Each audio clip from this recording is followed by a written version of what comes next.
Hi y'all, this is Regina. Welcome back to Regina's Crafting and More.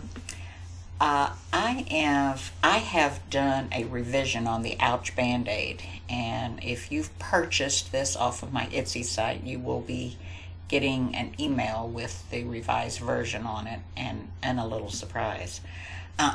So this, when I created this, I was doing it in a hurry for my husband to repair a pair of shorts.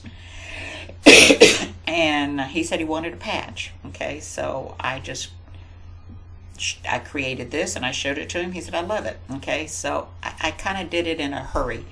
And I stitched it out onto his pants using tearaway stabilizer.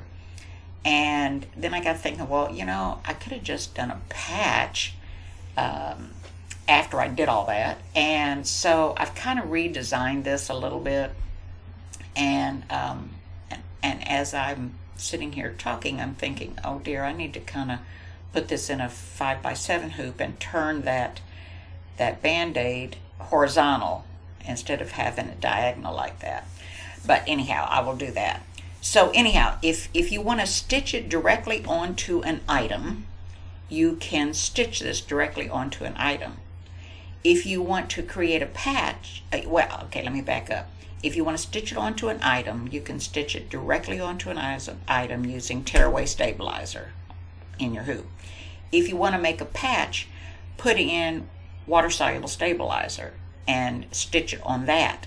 And then you would put your adhesive like Hot Fix or Steam-A-Seam or Heat and Bond on the back after you've taken it out of your hoop and used hot water and Q-tip to remove the water-soluble stabilizer after you've trimmed it as close as you can to the patch.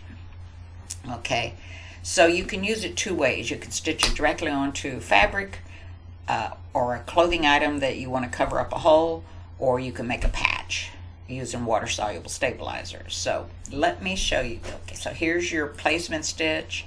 You would put your you could put your your item down, and it would stitch a placement stitch. You would put your, if you're going to do an applique, you would put your fabric on top of that placement stitch, and it would stitch around it with this. Okay, so you just put your fabric right along here, you know, in this area. If you're just doing a fill design on top of something, this step gives you this this tan part back here behind the dots. Okay, so then this is your little center of your Band-Aid. Step 5 is your dots, and it goes from this side to this side, and you'll see that in a minute. And then here's your ouch. Now this step I've added in case you want to put a backing of some kind on there. I don't know, you know. This would allow you to put a backing on it. It would tack it down. You would trim the backing off of it, and then it would stitch the zigzag. And if you still have fabric sticking out from that zigzag, you trim it back, and then it would stitch the satin stitch. All right, so you've seen the other video. Like I said, it stitches from here to here on the dots, back and forth and back and forth. We'll kind of run through that real quick. There's your placement, tack down. There's your fill if you just want to stitch the design on something. Or you can not stitch this part, which is step 3, and you can just put fabric down. Then it would stitch the little center of the Band-Aid. Then it's going to stitch the dots, and it goes back from one side to the next, back and forth, stitching the dots. And then it would stitch the ouch.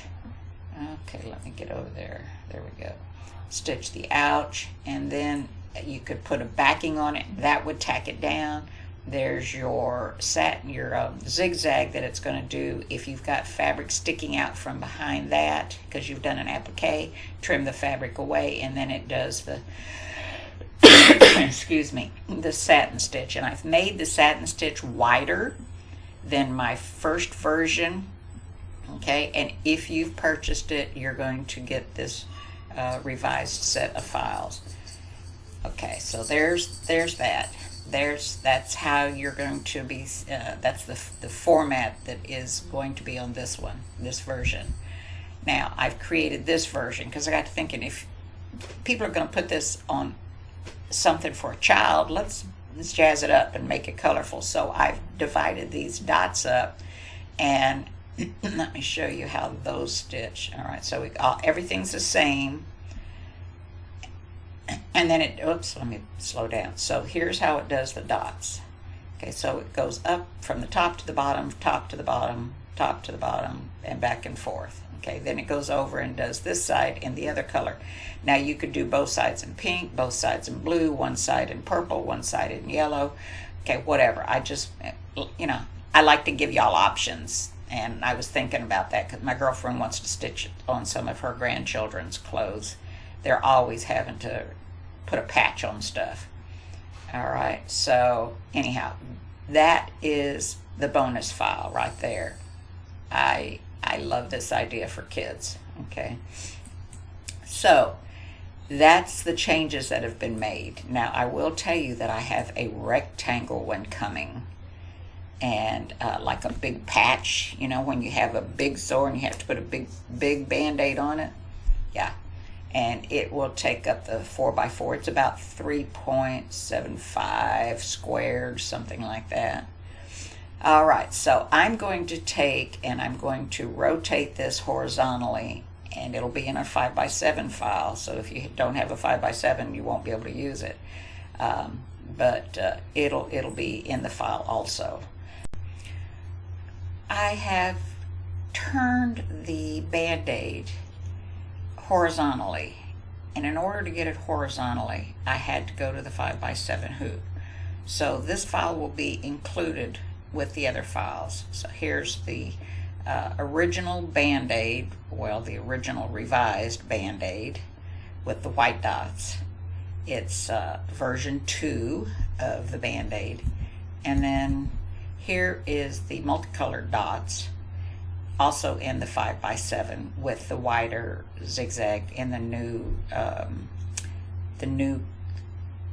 new style, so to speak. Okay, so you will have these files included in the file along with the 4x4 designs. All right, enjoy. Don't forget to post something on the group so I can see what you're using these on, and share it with everybody on the group. Thanks so much. Enjoy.